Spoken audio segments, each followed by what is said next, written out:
My buddy ripped ass in church.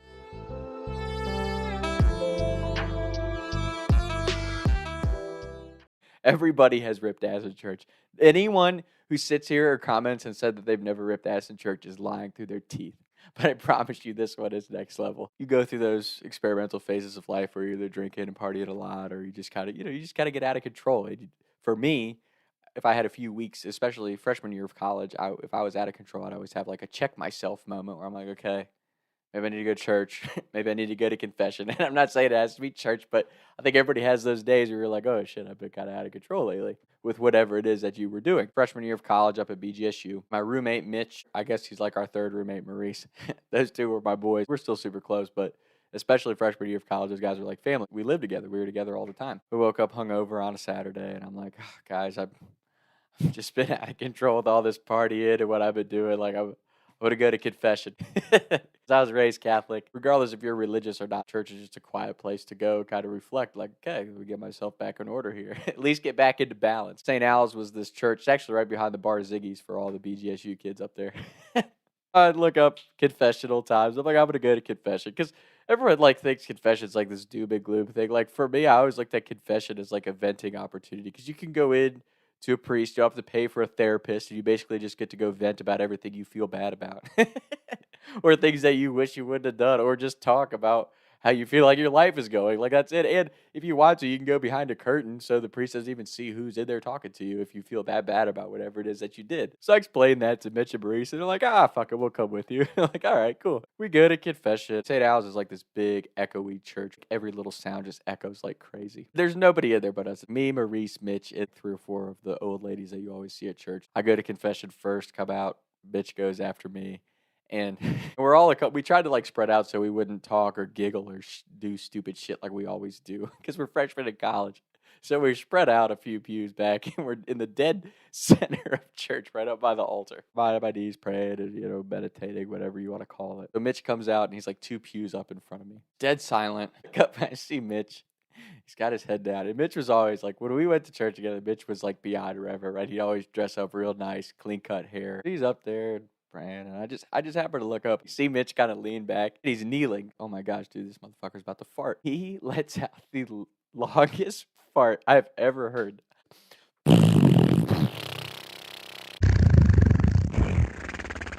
And it's a super long, sustained fart. It felt like he was farting for 5 minutes. It was probably like a 10 to 15 second fart. And at the end, it's like, like one of those just kickers.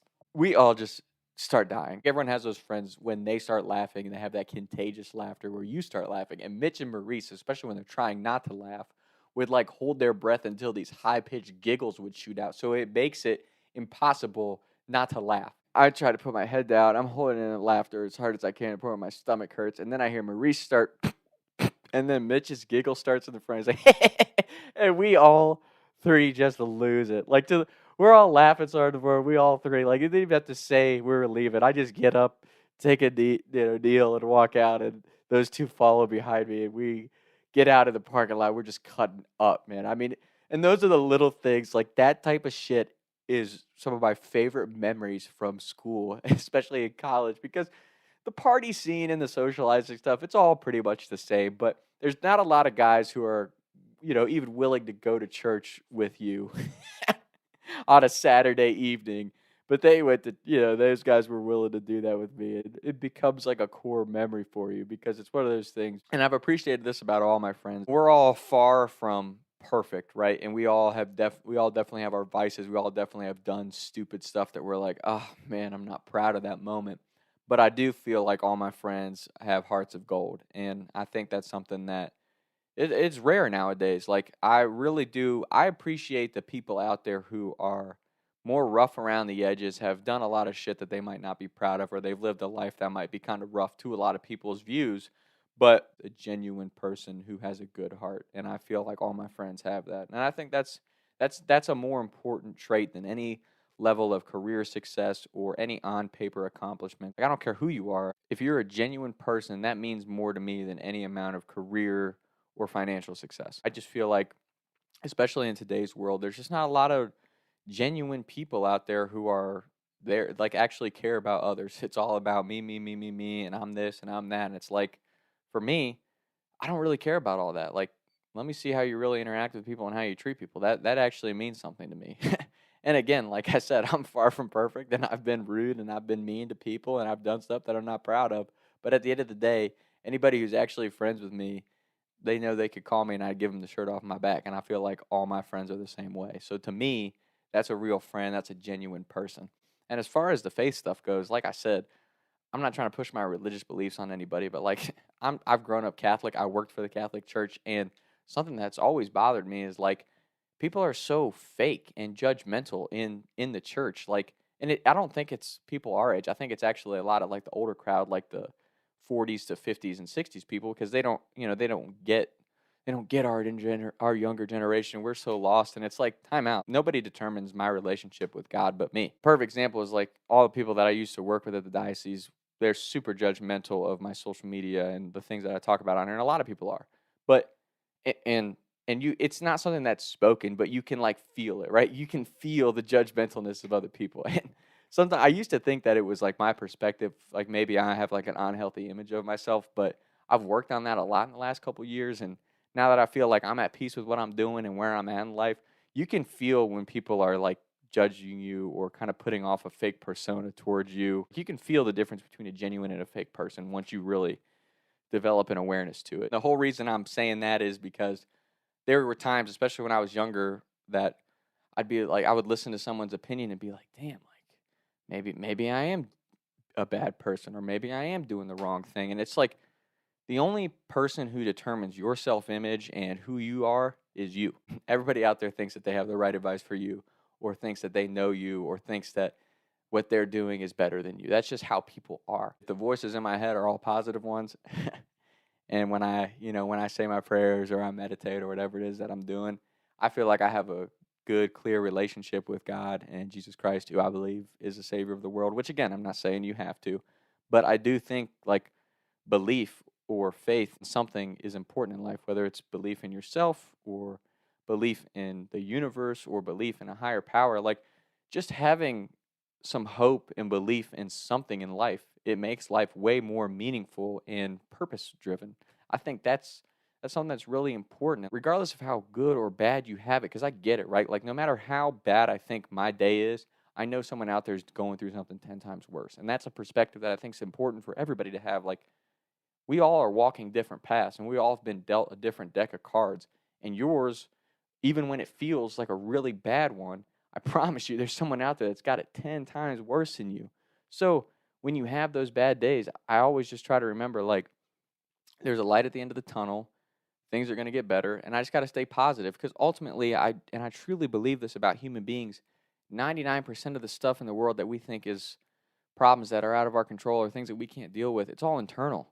If you get right with yourself and you really figure out like, okay, this is who I am, this is what I love doing, this is what I want to be, and you develop a healthy self-image of who you are and what you want to do in life, then a lot of your problems go away. Because again, I'm telling you, like just from my own experience, and it's why I have so many stories. I look back on my life and I'm like 99% of the things that I thought were issues or problems in my life were totally self-inflicted.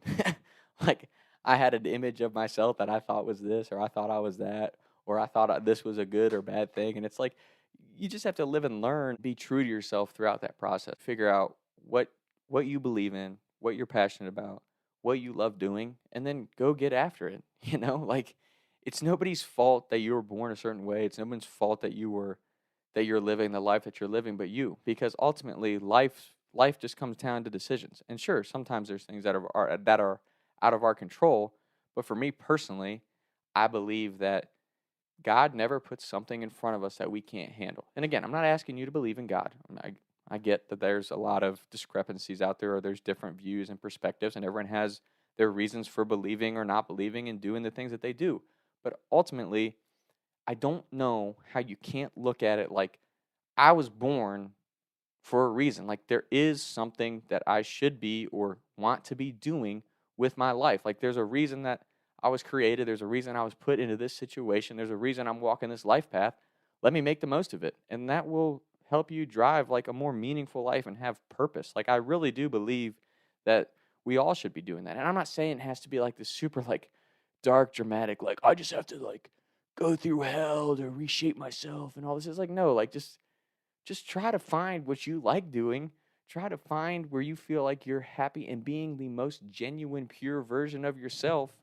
And I think a lot of life starts to take care of themselves from there. Because if you're being the person that you want to be, then I do think you start to attract the jobs that you really want, the people that you really want to be around. If you're just being the true version of you and sincere in that version of yourself, then everything else around you kind of starts to get attracted to that genuine version of you. So, and again, that's my belief. I'm not saying it's right. I'm not saying it's wrong. But from my experiences, when I'm doing things that I'm not happy with or I feel like I'm a piece of shit, I feel like I start to attract that. When I feel like I'm working hard, being a good person, and just trying to be the best version of Tom, then I feel like I attract the people that I want to be around and the situations and opportunities in life that I want. So I know that was very deep and kind of went off on a ramble from a fart story. But I think that's just one of those simple things in life. Try to be true and genuine to yourself, and it makes everything else pretty easy. So, and we all love a good fart story. There's nothing better than a well-timed fart, especially when it's in church. So, shout out my boys, Mitch and Maurice, two of my best friends still to this day, and a lot more stories to come on here. Talks to Tom. Taking shots by the lake till I can't even breathe no more, see no more. I was riding around town thinking to myself, is it gonna get easier? I'll be up and away up the street and bake, but I can't even breathe no more. What's it to me? What can I see? Taking shots by the lake till I can't even